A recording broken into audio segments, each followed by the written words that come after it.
question. Oo, nakakakaban mo yung question. Hindi po ito anong NBI ang magtatanong. Pageant pa rin po tayo. Okay, so here's your question. It's quite long. If you had the power to do anything, you wish to improve the status of the LGBTQ plus community here in the Philippines, what would you do? Let me repeat it to everybody. If you had the power to do anything you wished to improve the status of the LGBTQ plus community here in the Philippines, what would you do? That would be to pass the SOGI bill. Dahil alam naman po natin na ang mga bakla, tomboy, ay hindi pa rin tanggap sa lipunan natin hanggang sa ngayon.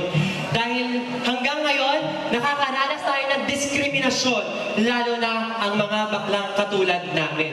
Dahil ngayon, panahon na upang ipasa ang pagproprotekta sa SOGI sa mga bakla, tomboy, lesbian, and transgender women and men. That would be all. Thank you. Thank you so much, candidate number 14, Miss Jane Espiritu. Rushing to our next candidate, may we welcome number 3, Miss Yuki Ito.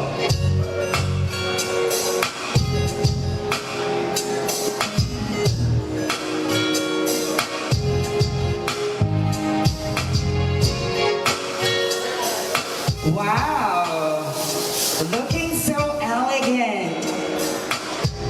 Looking like a royalty. Hello, thank you judges for picking me to the top 10. Thank you so much. Okay, Yuki, since we're running out of time, please pick your question. Okay. Best of luck in answering this one. Okay.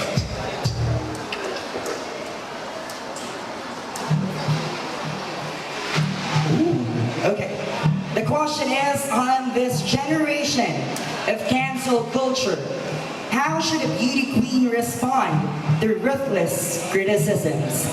Once again, on this generation of cancel culture, how should a beauty queen respond to ruthless criticisms? Alright, this is very timely and relevant. Yes, indeed, nowadays cancel culture is very relevant in our country, especially in social media.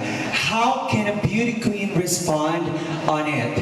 Simply by just not minding it at all. Because I believe that if you know your core value as a human being, those words, those people who doesn't like you will not matter in your life. Because I believe that you cannot please anybody in this world. But at the end of the day, you just have to please yourself, be happy, enjoy life to the fullest, and love yourself. Thank you, and good evening. Thank you so much, candidate number 3, Miss Yuki Ito. We really do learn a lot from these candidates in this question and answer portion. Next up, we have candidate number 4, Miss Isa Galvez.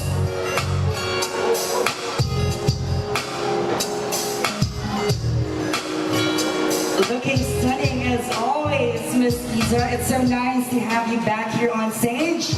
Now, please pick your question. Ayun, pa-off daw po sandali nung sounds yung sa bass na ano daw po siya, boom, boom, gano'n. Sige, pick ka na. Parang may... Dahil sa sounds, okay, sige. Sa kabahan, naghahalo na. Good luck to you, Ms. Isa Galvez. Here's your question. How has the speed of technological advances taken away emotion? Let me repeat. Has the speed of technological advances taken away emotion? Buti ka pa. Okay, I think on my own understanding, has the speed of technological advantage has taken away emotion. Taken away emotion. Of course, yes, it is. It is taking away emotions of everybody. On the other hand, what does it mean is yung pagbilis ng ating teknolohiya na kada taon, kada generasyon na iiba sa sobrang bilis. Lahat ay nakakasabay. Oo, lahat nakakasabay. Kasi nakita naman natin dati wala namang Facebook, pero in this generation, lahat nagagamit natin to. Paano nga po ba natin nagagamit ito? Lalo na, paano tayo nadadala? Ibig sabihin ng taking away emotions, nadadala tayo ng pagbilis ng teknolohiya sa Pilipinas. Diba? Pero in the other hand, having the speed of technology should be in a positive way. Kaya lang madalas sa atin, kapag may nararamdaman tayong galit, pag may nararamdaman tayong inggit, ginagamit natin yung teknolohiya sa hindi magandang paraan. Lagi natin iisipin, think before you click. Dahil ano man ang ilagay ninyo sa social media ninyo, mabubura nyo ito, pero hindi mabubura sa isip at puso ng taong pinagsabihan nyo. Hindi po ba? Kaya sa susunod, nagagamit tayo ng teknolohiya, lagi nating iisipin na tama ba ito ng 100 beses. Hindi lang naman social media, may tulong din naman ng teknolohiya.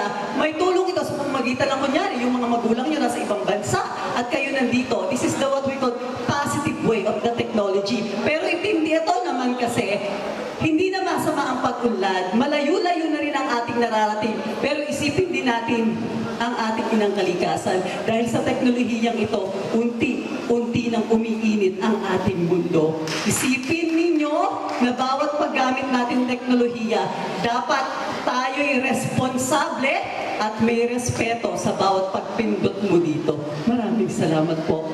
Thank you so much, candidate number 4, Miss Iza Galvez. And proceeding, let's have candidate number 13, Miss Rafa Ileto. I love your gown, Miss Rafa.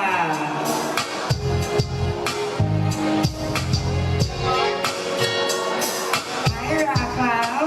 It's so nice to have you back here, and I really like your gown. Thank you so much. And it suits you so much. So please pick your question now. And good luck to you. Oh, here's her question. What is the common problem of our country today? Let me repeat. What is the common problem of our country today?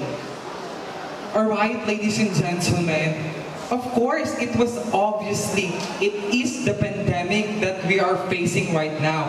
It is the common and biggest problem of our country right now. Then, if you were to ask me again, what would be the real common? For me, it is the lack of unity and cooperation of people. Why did I say so, ladies and gentlemen? Sinisisi natin sa gobyerno kung bakit dumami ang bilang ng nagkakasakit sa ating bansa. Ngunit, ikaw ba sa sarili mo na itanong mo na kung ikaw ay nakagawa ng tama at ikaw ay nakiisa sa mga tamang paraan and follow the healthy protocols?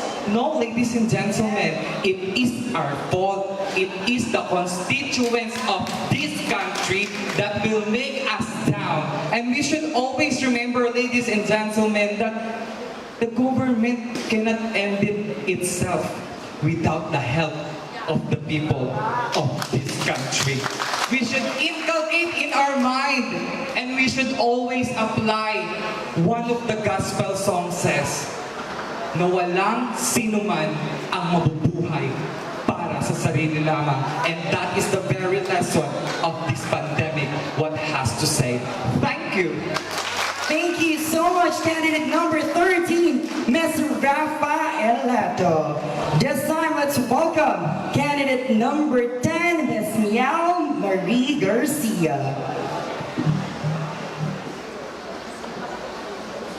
Hello, good evening, Ms. Miao. You're back here with us.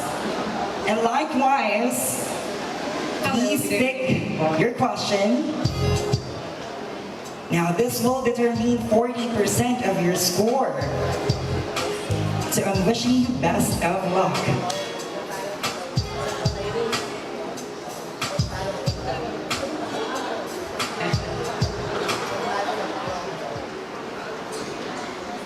Okay, here's your question. How will you empower young Filipinos and help them become more socially aware? Let me repeat it for everybody. How will you empower young Filipinos and help them become more socially aware?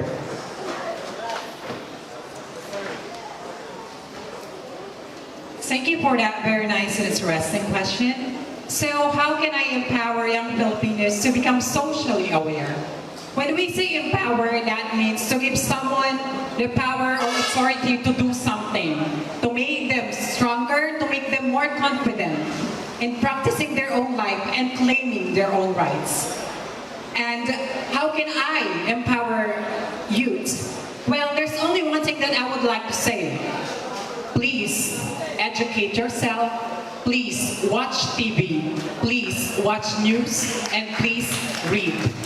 There are so many issues that we are facing nowadays. When we say social issues, this includes rampant corruption, poverty, pandemic, discrimination, and so many things. We should always remember that we need to help ourselves. We need to read, because if we will read, we will learn more. Remember that we must be responsible, because even you are still young. You need to be responsible in everything. And remember, do not always believe in fake news. If you hear something, you better search it in Google, you better read, or you better ask your parents if what you are reading is true or not. Thank you. Thank you so much, candidate number 10, Miss Niel Marie Garcia. Okay, so while one of our judges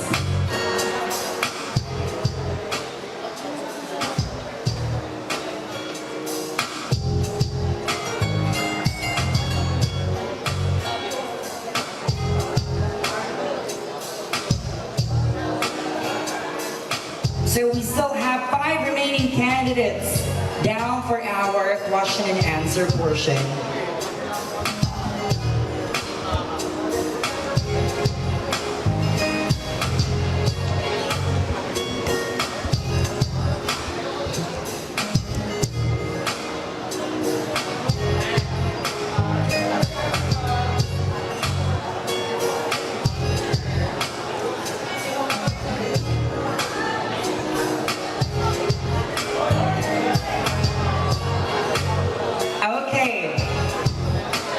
Pumayag ba natin mga kandidata? Ayaw nila. Okay. Sige. So, our judges is relieving herself. Ayan. Maghintay-hintay lang po tayo. Sorry. Maghintay-hintay lang po tayo sandali. Babalik din po ang ating chairman of the board. Mag-intermission number daw po muna si... Sino itong mag-intermission number? Ano pong pangalan? Meron pong libreng SIM card from PM. 10 pesos po. Sino po ba? May mag-intermission number po ba dyan? Yung candidate na lang din daw. Ako na lang mag-intermission. Let's answer one of the questions. Charis.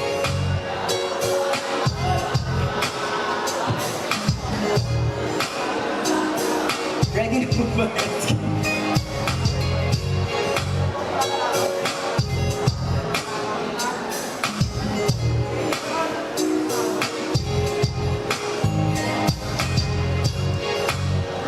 Alright.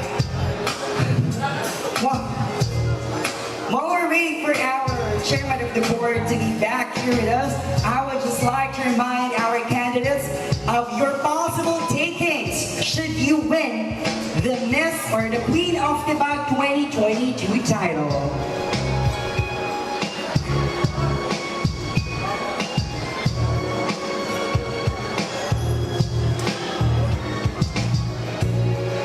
Alright, our 4th runner-up will win 3,000 pesos, a crown, a sash, and a teddy bear. For the 3rd runner-up, she will receive a crown, a sash, a teddy bear, and a 5,000 pesos worth of cash. crown, a sash, a teddy bear, and 7,000 pesos worth of cash. For our first runner-up, you will win a teddy bear, a sash, a crown, and a cash worth 10,000 pesos. And this year's winner of Queen of Tibag 2022 will take home a teddy bear, a sash, a crown, and a cash worth 15,000 pesos. Kaya medyo malaki ang pinaglalabanan nila. Kaya naman hindi talaga biro ang kanilang naging preparasyon para sa gabing ito. Kaya naman lubos po nilang na-appreciate ang inyong presensya at ang inyong oras. Lalo na sa mga taong nandito pa rin, nanunood at sumusuporta sa ating mga kababaihan. Alright! So our chairman of the board is back here with us. Let's now call on candidate number 2, Miss Ana de la Serna.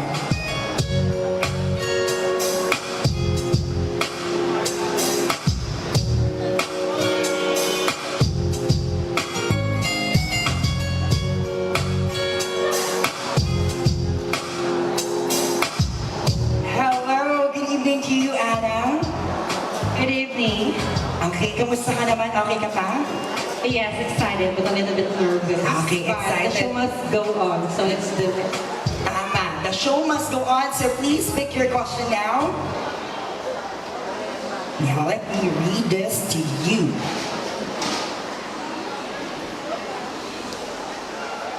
Okay. What is the greatest lesson that the pandemic has brought to humanity, most especially to our country? Let me repeat.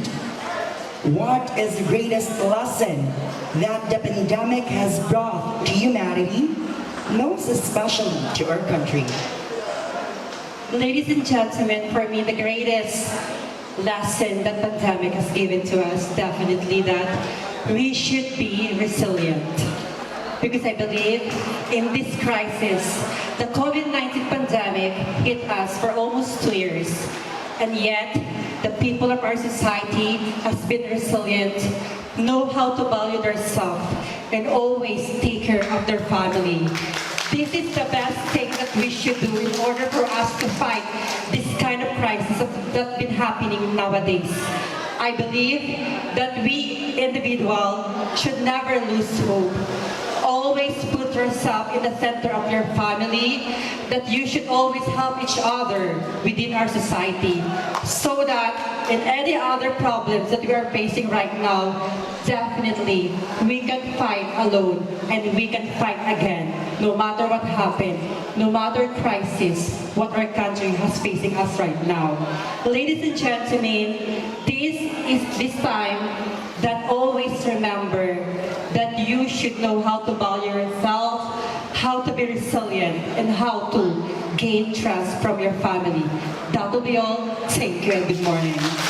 Thank you so much, candidate number 2, Miss Ana de la Serna. Filipinos are really known to be resilient people. Next up, we would like to invite candidate number 7, Miss Samantha Cruz.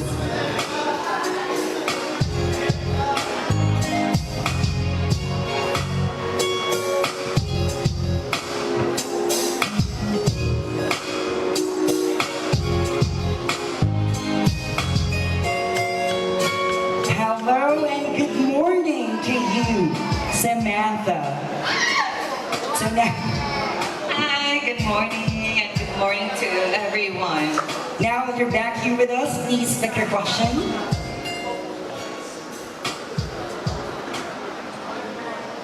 And the question that you pick reads like this. Do you agree that a third restroom should be built for transgenders? Why or why not? Let me repeat it for you and for everyone. Do you agree that a third restroom should be built for transgenders? Why or why not? Thank you for that wonderful question. So, mga kaibigan, mga hurado, do I agree for the transgender restroom? I believe yes. I believe that if the transgender are comfortable to use their own restroom, why not? Mga kaibigan, mga hurado, napakalaking issue po ito sa ating bansa. Ngunit kung maikukumpara ko po ito sa aking experience sa ibang bansa, hindi po ito malaking issue. Dahil tayo po lahat ay gumagamit ng restroom. Huwag po natin i-divide ang bawat isa. Bagkus tayo ay magkaisa, tayo ay magrespetuhan. Kung tingin po natin na ang isang tao ay karapat-dapat na gumamit ng isang pambabaeng restroom, bakit hindi po natin papayagan? Mga kaibigan, walang sino man po ang karapatang humusga dahil hindi po natin pag-aari ang mundong ito. Lagi po nating tatandaan na hindi po dapat nating gawing issue ang mga maliliit na bagay dahil napakaraming malalaking problema ang kinaharap ng ating bansa. Huwag po tayong mag-focus sa maliliit na mga problema. Bagkus, itama natin kung ano man po ang mali nating nagagawa dahil wala pong perpektong naninirahan sa mundong ito. Maraming salamat. Thank you so much, candidate number 7, Miss Samantha Cruz. Next up, we have candidate number 8, Miss Maria Carlos.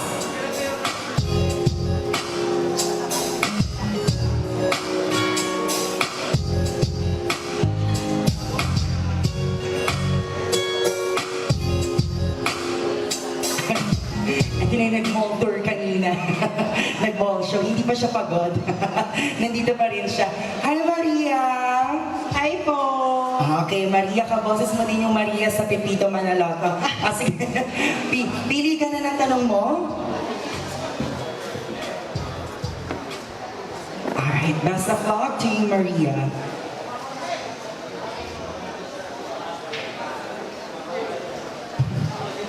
The question is, what do you think is the advantage of the COVID-19 pandemic? Let me repeat. What do you think is the advantage of the COVID-19 pandemic? Thank you so much. I think that COVID-19 pandemic brought us a lot of pain. We lose our job, we lose our loved ones, and we had a hard time because of the pandemic. But one thing for sure is the advantage of this pandemic is that we learn to extend our hand, our helping hand to other people. Kaya nga po nang sabi nila, sino po ba ang magtutulungan? Tayo-tayo lang din po. I know that each and every one of us had a hard time, but then again, help one another. Learn to help those who are in need. Kasi marami po sa atin ang mas maraming pinagdaanang mabigat. But after all, we have to realize that at the end of this rain or this rainstorm, there is always hope and there is always rainbow after the rain. Thank you so much. Thank you so much, candidate number 8, Miss Maria Carlos. Next up, we invite candidate number 12, Miss Jenna Bardia.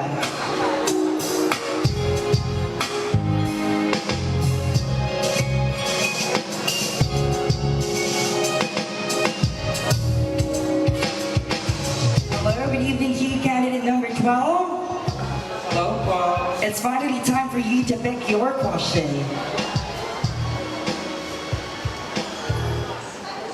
Here we go.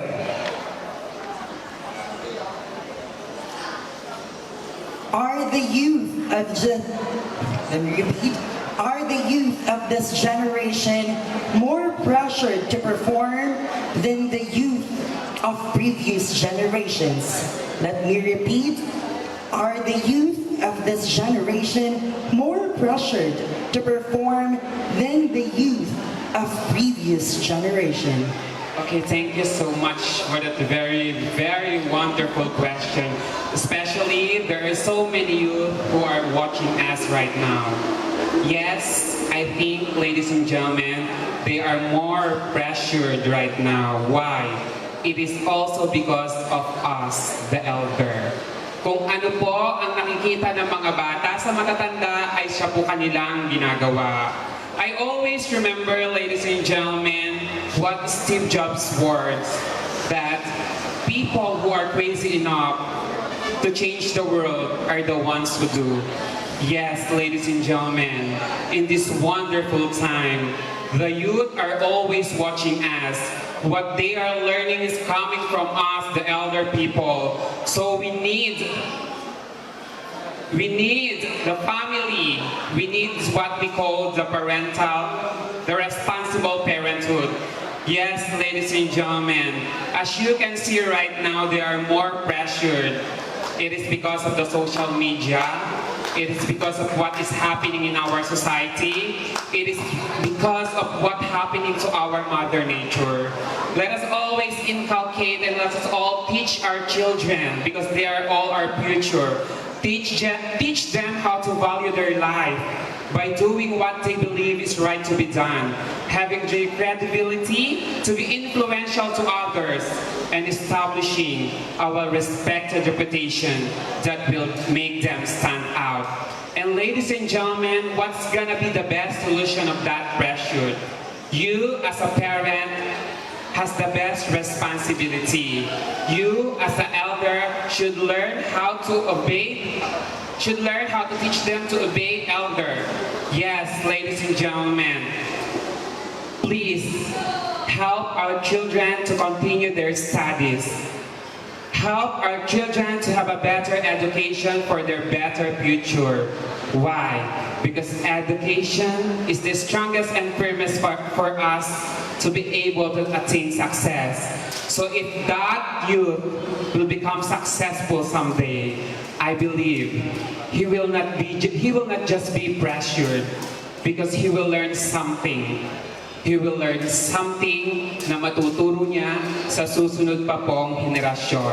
Kaya't mga gilo kong manonood, tayong mga magulang, tayo pong mas nakakatanda, ituro po natin sa mga bata kung ano po ang tama at wasto. Dahil ang mga bata pong iyan, ay wala pong ibang susundin yan, kundi ang magmumula po sa ating mga pamilya at sa ating tahanan. Siguro po, ito po ang aking sagot na mula po sa aking puso. Siguro po isa po itong makatutulong para po sa ating mga kabataan ngayon, para po matigil na rin po yung mga pressure sa kanila. May isa po kasing nagiging problema pag nagkakaroon ng pressure ang mga kabataan. Nasisira rin po ang kanilang mga mental health. Nakita po natin, nagkakaroon po ng depression, nagkakaroon ng anxiety, na napupunta po sa suicidal yung mga kabataan. Kaya't sana po, tayo po na mas nakakaunawa, tayo po na mas nakakatanda, tulungan po natin ang ating mga kabataan para po sa ating mga kinabukasan. Yun lamang po at maraming salamat. Magandang gabi. Thank you so much, candidate number 12, Miss Janelle Maria. And finally, the last candidate to answer the questions that we have here, candidate number 9, Miss Patricia Payumo.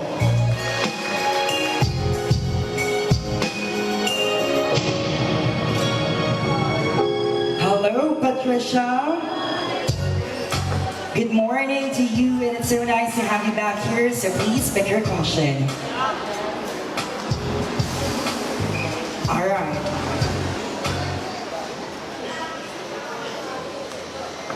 The question reads like this. Should social media platforms respect free speech or regulate what people post? Let me repeat.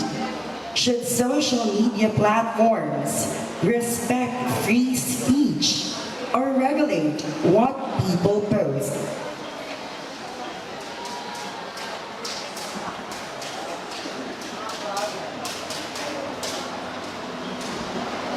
I think that social media has given us an option to regulate our free speech by providing options such as privacy settings, only me, friends only, friends of friends, and what have you.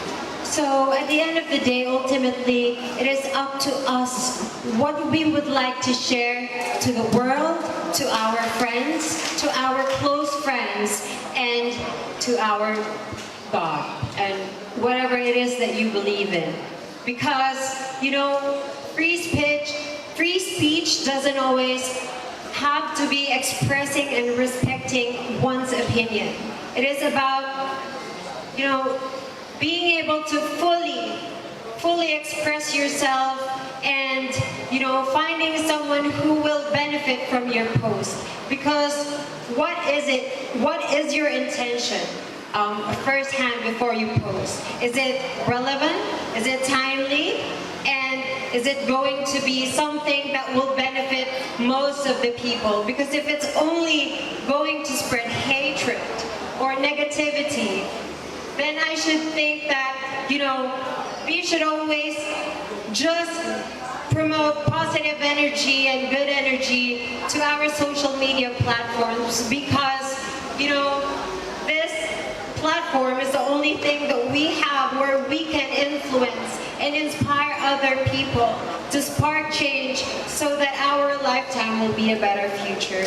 I think that is my answer. Thank you. Thank you so much, candidate number 9, Miss Patricia Payumo. And that marks the end of our question and answer portion, in line with our selection of the top 5 candidates, whose one of them will be crowned as the Queen of Tibag 2022.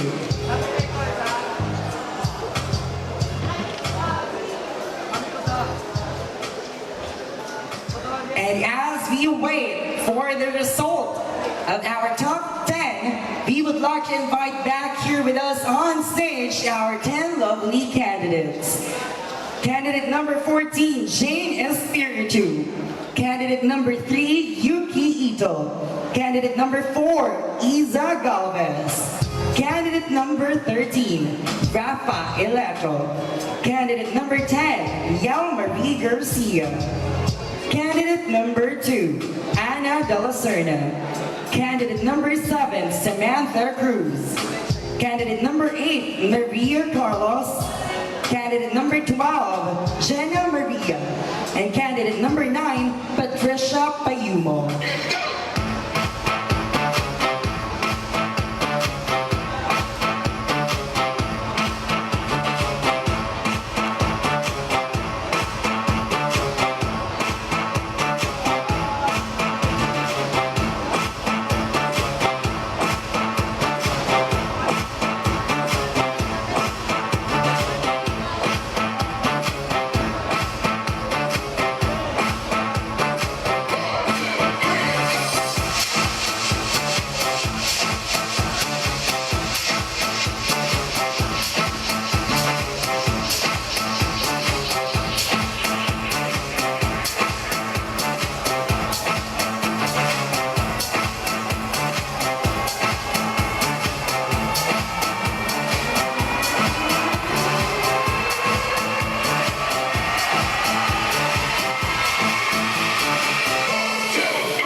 Now, before we announce the candidates who made it to our top 5, we will first award the final special award that we have in here, our Best in Talent.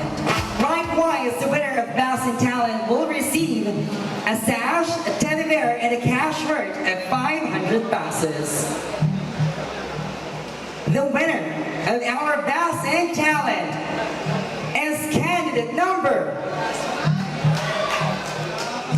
It's candidate number 12, Miss Jenna Maria.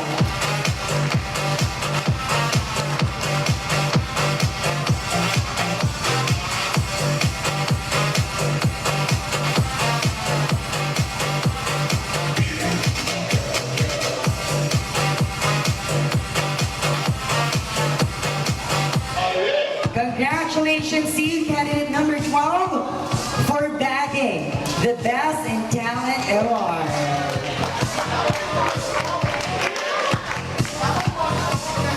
Akala ko yung mall tour. Akala ko yung nag-mall show. Oo.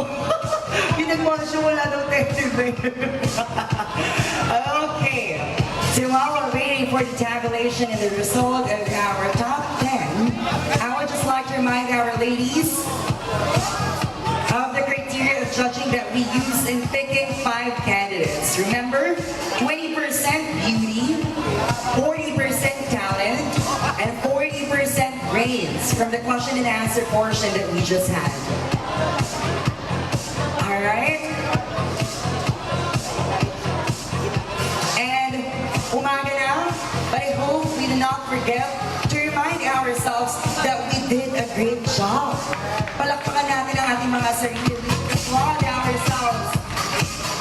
Hindi biro ang ating naging preparasyon para sa gabing ito. Kaya naman sa ating mga manonood na nandito pa rin, maraming salamat po sa inyo.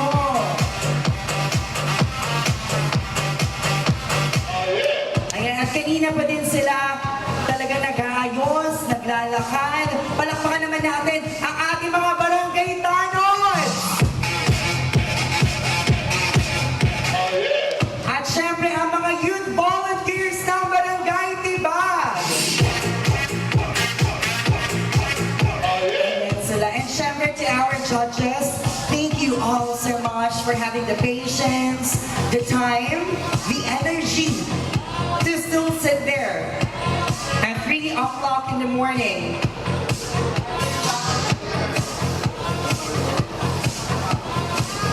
We're just verifying the results. At maraming salamat din po sa backup singer. Palakpakan naman po natin Miss Erica Arcio. Kung si Miss Patricia daw nanalo, sa'yo daw sana yung 5 hash. Sayang eh.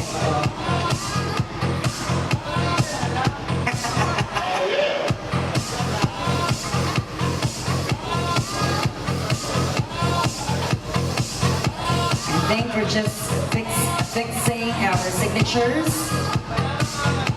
to validate the results. Tapos na ang amateur singing contest. Okay.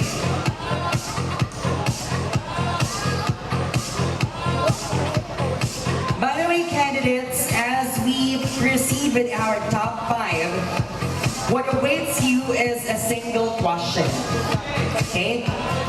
So other candidates will be headphoned, so you will not be hearing anything. And you will answer the question one by one. It's only a single question. And by the way, the criteria for judging when we move to our top 5 will be 50% brains and 50% beauty. So pwedeng ganda-ganda lang kayo kapag wala na kayong sagot. May time limit po ba tayo? Wala tayong time limit. Wow. Today's question and answer to hindi misa, but 1 hour.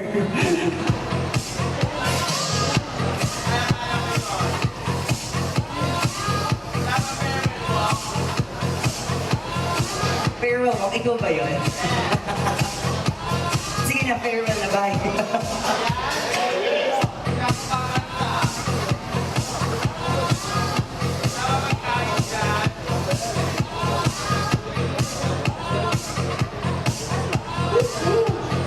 Mga random people, sino sa tingin niyo ang pasok sa top 5? Walang mga energy. Hep, hep! Ay! Ba't kandidato yung sinikong nito? Okay. Happy Fiesta once again to Barangay Tibag. At ngayon ay malalaman na natin ang mga kandidatang pasok sa top 5. Okay. Pasok. Madaliin na lamang natin ito, no? Pasok ka sa top 5! Pag nabanggit po ang inyong pangalan, please step forward. Remain na lang po tayo dito sa stage.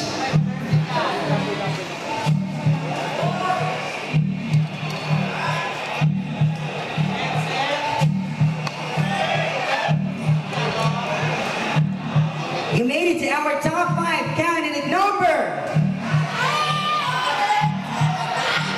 Candidate number 10, Miss Yel Marie Garcia.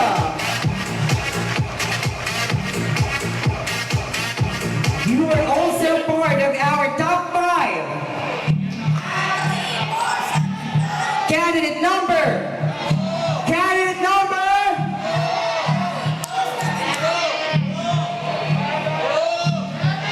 It's candidate number 7, Samantha Cruz.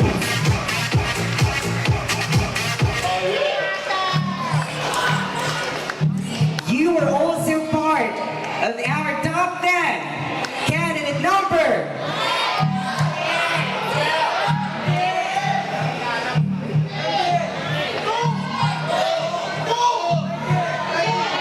Candidate number.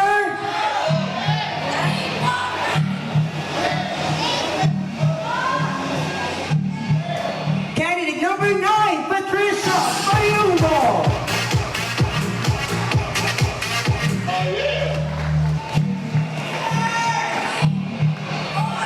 You're also part of our top 5. Candidate number. Candidate number 4, Isa Dogas.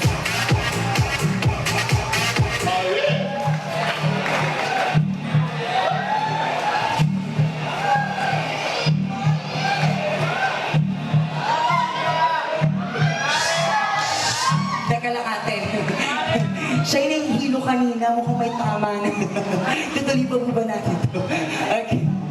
And the last candidate who made it to our top 5 is candidate number. Candidate number. Candidate number 12, Jana Maria.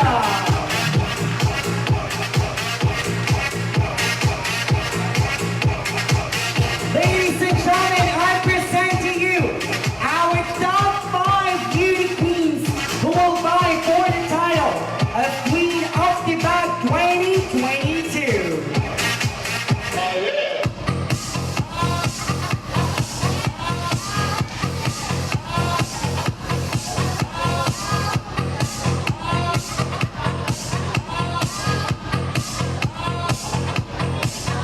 Alright, so for the order of question and answer, ang unang tumungtong sa mesa ang siyang huling sasagot, hindi. We will follow the order that I just announced, okay? So we'll start, tama po ba SK, or we'll do it backwards? Start tayo dito.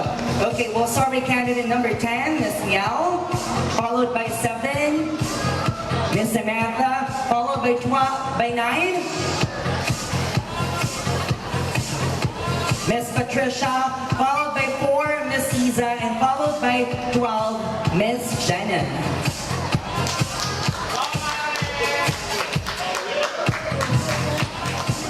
Ladies and gentlemen, we will soon find out who will be this year's Queen of Tibag.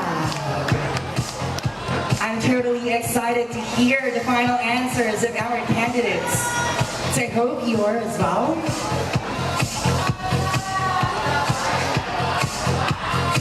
Exactly. Kita nyo, binonggahan ng setup. Ano ba naman yung magkaroon pa ng headphones, diba? Okay, yung mga candidates, palibot daw muna kayo dito. Pakipasok na din yung palakbok. Pag nariyan na muna yung mga kandidat. Pakipasok na din muna yung palakbok. Eto, gutom na to si Paul.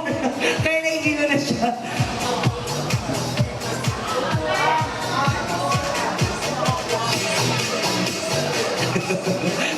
Nasaan po yung alak kanina na 12? dyan habang nakikinig?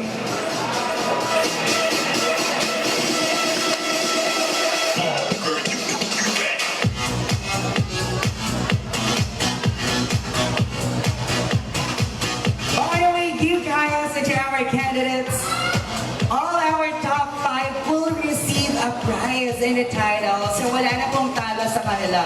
It's just that among these candidates, we will choose who will be the Queen of Tibag 2022.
Mag-sample ka. Naririnig pa? Naririnig mo? Naririnig mo? Eh, ba't ka sumasagot ka? Hindi mo naririnig. Nababasa na si Bibig. Ang galing, talented. Okay, test po natin kung naririnig or hindi. Naririnig ba? Hindi. Lumapit ka na sa judges, ibulong mo na yung sagot. Oo. Ayan, naglalagay din sila ng extra earpieces to make sure that no amount of sound coming from our microphone will go through their ears.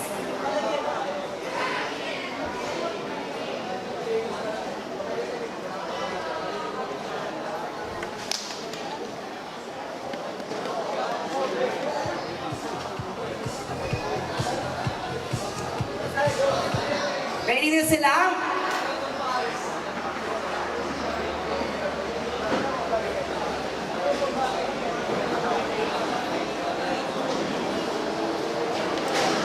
Okay, ready na sila. So, candidate number 10, Ms. Miao, please step forward. And our judges, here's the final question that you need to answer. I will only be repeating the question twice. Given the current economic status of our country, if you were given the chance to talk to any of the presidential candidates, what program can you suggest to better the lives of the underprivileged people? Let me repeat it. Given the current economic status of our country, if you were given the chance to talk to any of the presidential candidates, what program can you suggest to better the lives of the unprivileged people?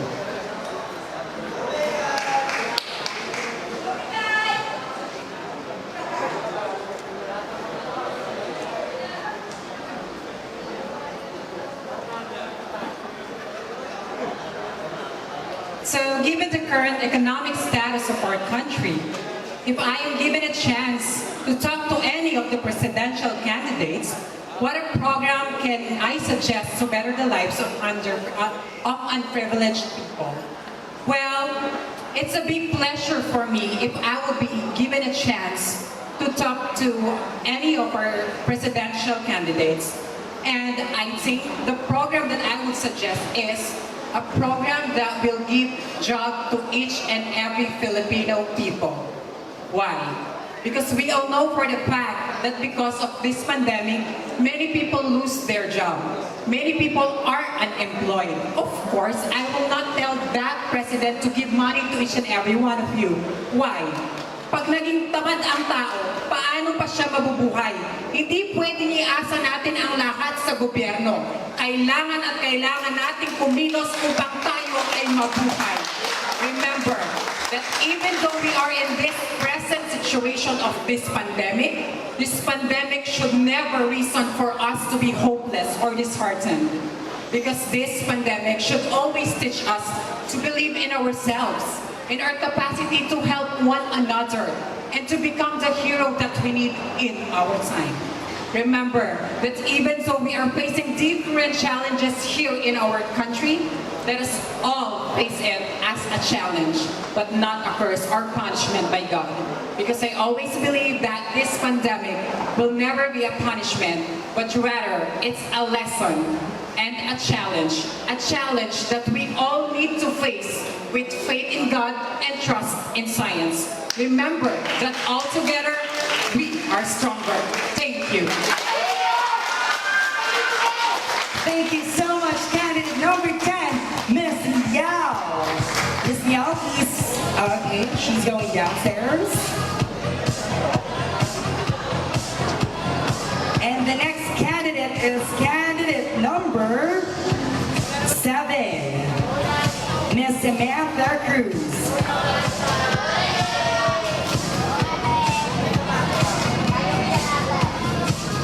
Hello, Samantha. Here we go with your final question. I will repeat this twice for you. Given the current economic status of our country, if you were given the chance to talk to any of the presidential candidates, what program can you suggest to better the lives of the unprivileged people? I repeat, given the current economic status of our country, if you were given the chance to talk to any of the presidential candidates, what program can you suggest to better the lives of unprivileged people? Let me answer that question direct to the point. So, the only suggestion that I can give, or I can suggest to our presidential candidates, it's our jobs, mga trabaho na maibibigay sa mga unprivileged people. Mga kaibigan, mga hurado, napakaraming walang trabaho dito sa ating bansa. Paano nga ba masosolusyonan ang mga tao walang privilege upang ma-access ang mga benefits dito sa ating bansa? Ito ay kung paano mabibigyan ng trabaho ang bawat isa. Hindi lamang po sa iisang sektor ng ating bansa, bagkus sa pangkalahatan, sa komunidad, sa bawat isa, sa bawat proyekto na gagawin sa ating bansa. Mga kaibigan, mga kurado, nauhuli na po ang ating bansa. Lagi po tayong nangangarap na sana ang ating bansa ay umangat din po. Ngunit wag po natin iasa din po sa gobyerno ang ikaangat ng ating buhay. Dahil nasa ating mga paa, maaaring bigyan tayo ng gobyerno ng privilege. Pero tayong mga tao, hindi natin ito tinatanggap. Hindi tayo bumabangon upang ating kamitin ang ating mga pangarap. Lagi nating tatandaan, a dream without a goal, it's just a dream. Kaya kung ikaw ay mangangarap, ikaw ay humakbang patungo dito. Maraming Thank you so much, candidate number 7, Miss Samantha Cruz. Proceeding, let's invite candidate number 9, Miss Patricia Payumo.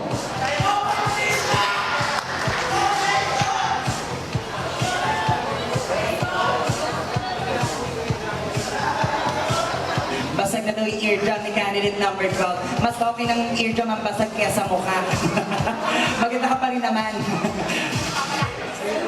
Okay na ba? Teka lang, usap ko muna dyan. Inusag si candidate number 9. Okay, Patricia, good luck to you. Best of luck. Here's our question. And we're all good to go. Given the current economic status of our country, if you were given the chance to talk to any of the presidential candidates, what program can you suggest to better the lives of the unprivileged people? Let me repeat. Given the current economic status of our country, if you were given the chance to talk to any of the presidential candidates, what program can you suggest to better the lives of the unprivileged people? The program that I could talk about in any of the presidential aspirants of our country is to provide quality education that is accessible to everyone. Because, you know, this is something that we can take with us until we get old. You know, these learnings that we read from our books, but most especially the best teacher that we learned as human beings is from our experience. And I think that, you know, if any of these presidential aspirants would focus on good and quality education for those who are unprivileged because they don't have access, it is because of their social economic status. You remember, always remember that if you die poor, then you deserve it. Because you have your lifetime to prove or to work hard for you to change your life. All of us are given an equal opportunity for us to work hard, and it is up to us to determine our future. So education is the only thing that I can think of to, you know, make these people have the better future for them, because if it's not education, then I don't know what else will. Thank you. Thank you so much, candidate number 9, Miss Patricia Payumo. And now we have candidate number 4, Miss Isa Galvez. Miss Isa Galvez na nahihilo kanina pa, pero still, she stands tall and strong to face this final question and answer portion. Okay. Good luck to you, Miss Isa. You've come a long way, so please make the best out of this. Given the current economic status of our country, if you were given the chance to talk to any of the presidential candidates, what program can you suggest to better the lives of the unprivileged people? Let me repeat. Given the current economic status of our country, if you were given the chance to talk to any of the presidential candidates, what program can you suggest to better the lives of the unprivileged people? Given the current economic status of our country, if I am given a chance to talk to any of the presidential candidates, what program can you suggest to better the lives of unprivileged people para mapabuti ang buhay ng mga unprivileged, walang pribilehiye na tao? Unprivileged people. First and foremost, kailangan natin itanong or malaman, sino-sino ba yung mga tao na sinasabi nating unprivileged? Unprivileged, walang pribilehiyo, walang karapatan sa ayuda, walang karapatan sa trabaho, walang karapatan sa tulong ng gobyerno, walang karapatan sa maayos na edukasyon, wala rin karapatan sa binibigay na mga benefits ng government. Those what we call unprivileged ay yung mga tao na hindi talaga nakakakuha ng tulong sa government. That is, kung may pagkakataon na akong kausapin, ang isa sa mga presidente natin na tumatakbo ngayon, walang iba yun kundi yung nasa puso at isipan ko na si BBM or si Bongbong Marcos Jr. Oh yes. Well, I always love those who are running for president. Pero syempre, may mga presidenteng manghingibabaw talaga. At yun para sa akin at sa ibang mga tao, ay ito ay si BBM. Ano nga po ba ang pwede kong ibigay sa kanya or itanong kung anong programa ang pwede niyang ibigay sa atin? Siguro sasabihin ko, pwede ba siyang magbigay ng programa o batas na siyang magbababa ng mga requirements sa pagkakaroon ng maayos na trabaho? Hindi po ba? Kasi ngayon, dito sa ating mundong ginagalawan, sa Pilipinas, kung wala kang experience, hindi ka magkakatrabaho. Kung wala kang mataas na educational background, hindi ka magkakatrabaho. Hindi ba isipin natin, kaya nga tayo magtatrabaho para magkaroon ng experience. Kung hindi mataas ang iyong pinag-aralan, hindi ka qualified sa trabaho na pinapasukan mo. Pero sa ibang bansa, hindi pinag-aralan, hindi requirements ang dahilan upang ikaw ay matanggap. Hanggat kaya mo ang trabaho pinapasukan mo, pasok ang iyong sarili sa trabaho na ito. Napakahirap, napakaraming Pilipino sa atin ang walang magandang buhay dahil walang magandang trabaho. Pag nakita nila na hindi ka nakatapos ng elementarya o high school, lalo isa kang mahirap at pumasok ka sa, sabihin natin pumasok ka sa Jollibee. Ang Jollibee hindi tumatanggap ng isang hindi college graduate, hindi high school graduate. Tingnan nyo naman, ano lang ba ang pinapasukan natin? Isang waiter. Pero kailangan college graduate ka. Kailangan ba ang edukasyon ay mataas sa pagsiservisyo sa kapwa mo? Yan ang gusto kong itanong sa kanya. Yan ang gusto kong ipagawa sa kanya. Babaan niya yung requirements na magkakatrabaho. Dahil ano nga po ba ang dahilan ng poverty? Walang trabaho. Anong dahilan bakit nakakagawa ng masama ang Pilipino? Walang laman ng tiyan. Walang perang pambili sa pangangailangan. Hindi po ba?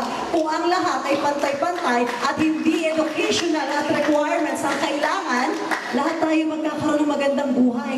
Lahat tayo magiging magbabanat ng buto at lahat tayo uunlad. Hindi lang yung mga mayayaman lalong yayaman, yung mahihirap hindi ay lalo ding ihirap. Lahat iyan magiging pantay-pantay. At kung sa ngayon nakikinig si President Bongbong Marcos, nawa kanyang maunawaan at paunawa sa Senado na ang pagbaba sa requirements ng pagkakaroon ng trabaho ng bawat Pilipino ay siyang kalutasan sa problemang dinadanas natin, lalo na ang kahirapan. Maraming salamat po. Thank you so much, candidate number 4, Ms. Isa Galvez. And finally, we're down to our last candidate, candidate number 12, Ms. Jenna Maria.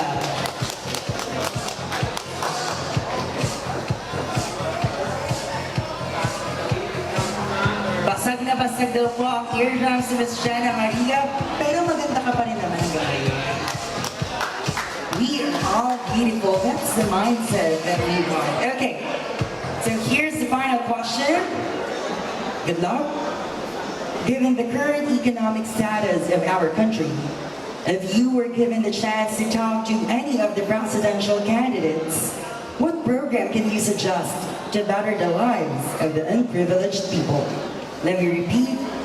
Given the current economic status of our country, if you were given the chance to talk to any of our presidential candidates, what program can you suggest to better the lives of the unprivileged people? Okay, thank you so much for this very wonderful question.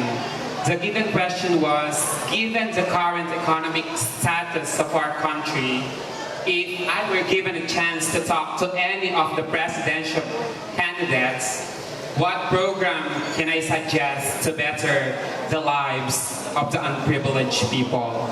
First and foremost, I'm so sorry for the less fortunate people or the unprivileged people of what's happening in your lives now. So this would be a better or a great opportunity for me to talk to any of the presidential candidates right now. Why? Because I want to talk the program about peace in our country. Why should I say so peace? P stands for political stability, E, economical upsurge, A, assimilation for justice, C, concern for each and every individual, and E, the establishment of education through learning instruction. I believe, ladies and gentlemen, if we could have a better place in our country, therefore, we will unite as one. We should be united in order to penetrate the true spirit of peace, not just here in our country, but in the whole world as well. From the glory of God, in the service of man, we could have a better place to live in. And after talking to that president, ladies and gentlemen, of course, I am going to encourage all the Filipino youth to please, wag po nating iasa ang ating kabuhayan sa ating mga gobyerno. Kumilos po tayo. Tanungin po natin ang ating sarili kung ano po ba ang magagawa natin para sa ating bansang Pilipinas. Lagi po nating tatandaan, ang magiging presidente po ng Pilipinas ay isang tao lamang. Pero kailangan niya po tayong mga Pilipino because we are living in a democratic country. It means the government is for the people, of the people, and by the people. Thank you. Thank you so much, candidate number 12, Miss Jenna Maria. And that concludes the final question and answer portion for tonight's competition. Nakikita ko sa mukha ng ating mga judges na medyo nahirapan sila sa parting ito ng ating programa dahil lahat ng mga kandidata ay magaganda at malalaman ang naging kasagutan.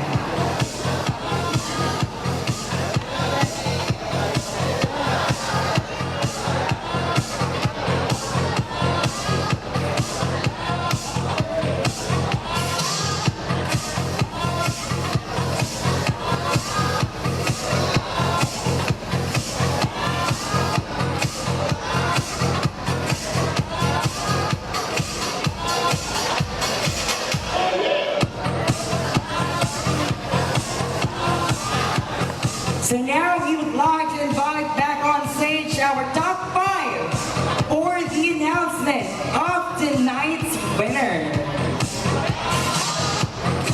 Once again, to our top 5, we would like to invite you back here on stage.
Ladies and gentlemen, I present you once again our top 5! Palakpakan po natin sila.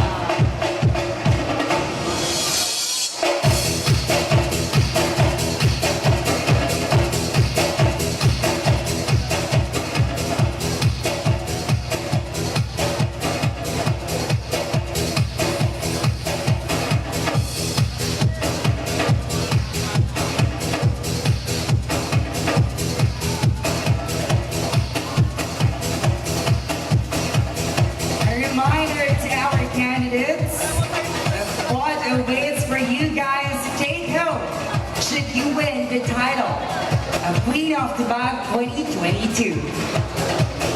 Our title holder holder will take home a teddy bear, a sash, a crown, and a cash worth of 50,000 pesos.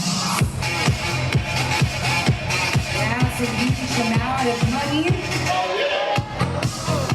And as our judges deliberates the result of tonight's competition one last time, we would like to congratulate all the queens who participated in tonight's competition for doing a great job and showcasing what trans women can offer to the society, to the people, be it in the form of entertainment, in the talents, casual costumes, but most especially in their answers in our question and answer portion.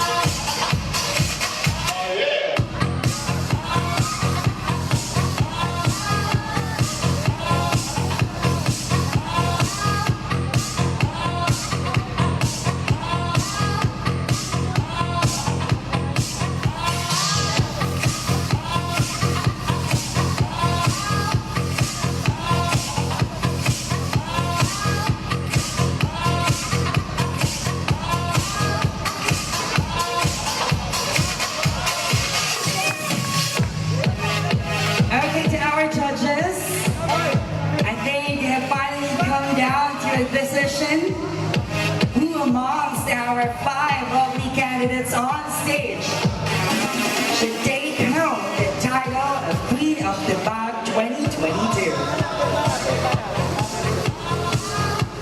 Okay, as you finish deliberating the result of tonight's competition, we would like to invite our judges here also on stage to present the awards.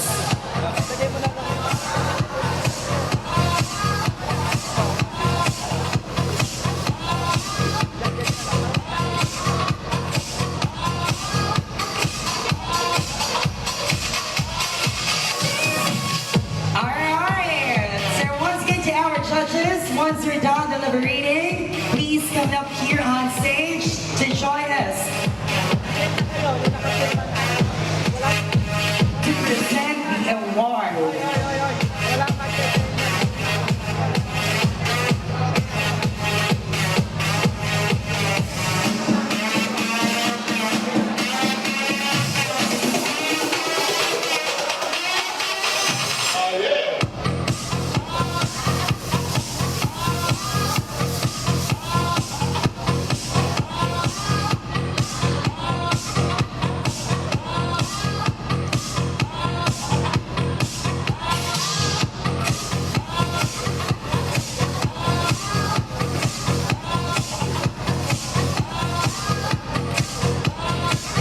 Now to present our tokens of appreciation for our judges, we would like to invite Konsihal Augie.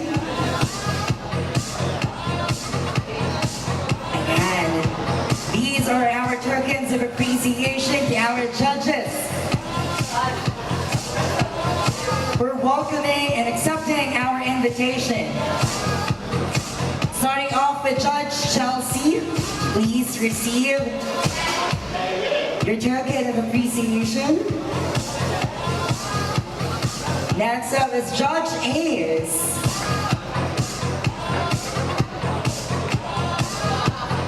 Judge Nadine.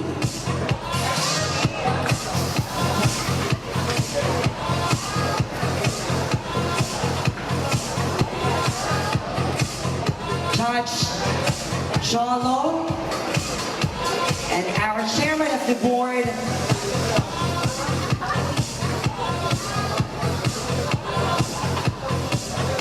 Judge Shervina.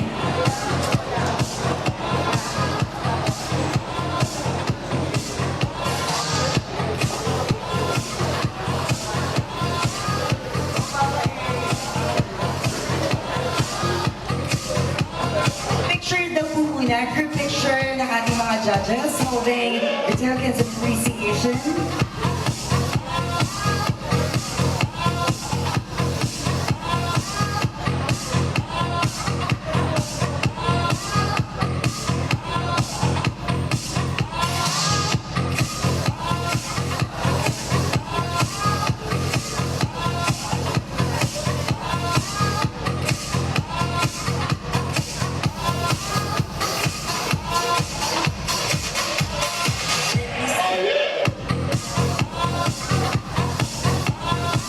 Okay. So the first award, or the first crown that we will be giving is our fourth runner-up. To present the award, we would like to invite Judge Chelsea.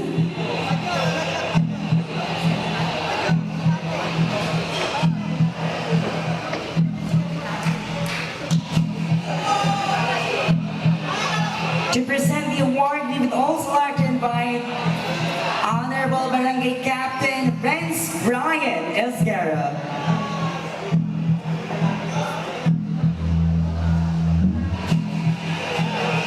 Okay, so to present the award, here we have Judge Chelsea and our SK Federation of Pulilan President, and the SK Chairperson of Tibag, SK John Kerr Esguerra.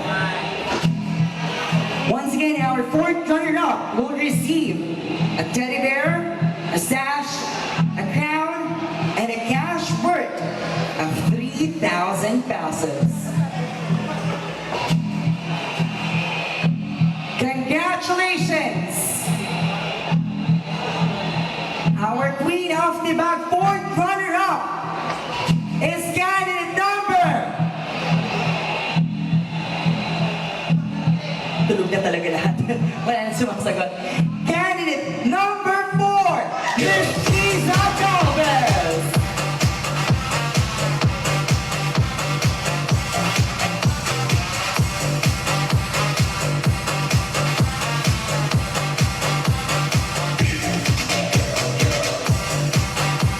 Congratulations. Can we stabilize the light for a perfect photo opportunity? Thank you so much. And once again, palakpakan naman po natin our Queen of Tibag, fourth runner-up, candidate number 4, Miss Liza Galvez.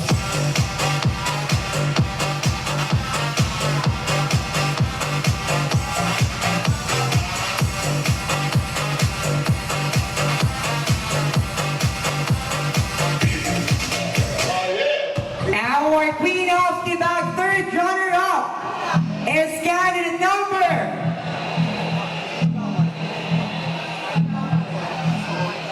Candidate to present the award, we invite Judge Ace. Our third runner-up will receive a sash, teddy bear, a crown, and a cash worth of 5,000 pesos. Congratulations, Queen of Tibag, third runner-up, candidate number. Candidate number 10, Miss Mel Marie Garcia.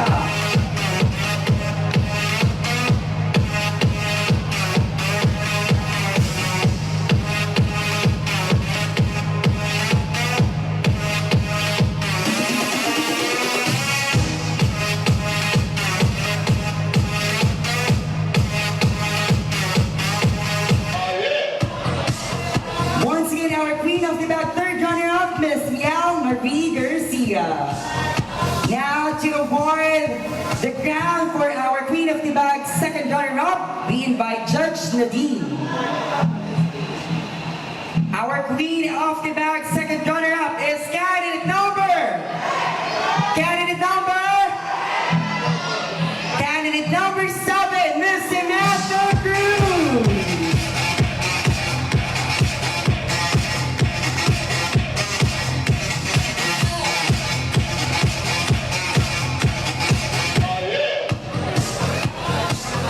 Once again,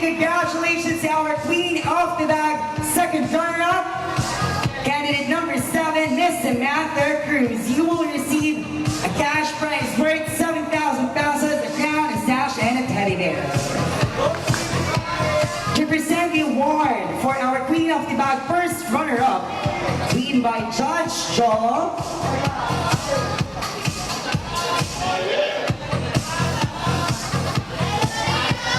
Now to our remaining queens right here.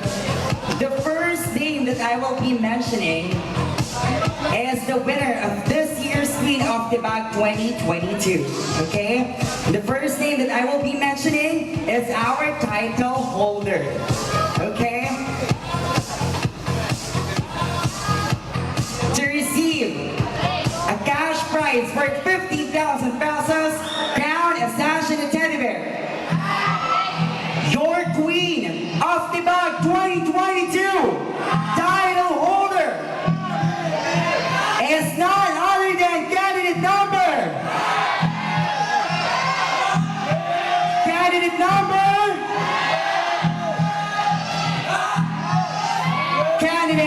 number 12, Miss Jaya Maria. And of course, our Queen of Tibag first runner-up is none other than Miss Patricia Payuno. The first runner-up, please step forward first. Again, abante tayo, Miss Patricia. Please receive your award.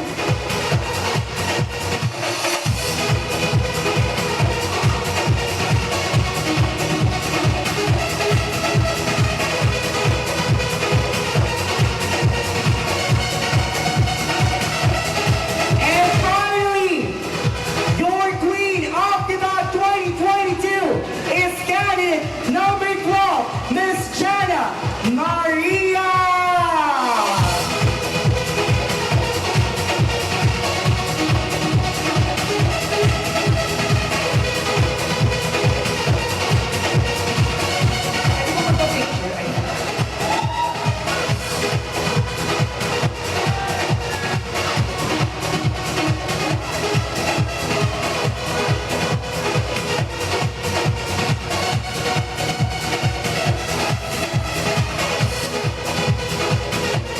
To our judge, please join our winners. And once again, congratulations to all the crown queens of Queen of Tibag 2022. Ladies and gentlemen, tonight's celebration tells me that all of these efforts can be reciprocated in a single thank you. In behalf of the organizers of this year's Queen of Tibag, thank you all so much, and we hope that you enjoyed the rest of our show. Once again, my name is Ice Balando, and I have been your host for tonight. Greeting you good night, and may God bless us all.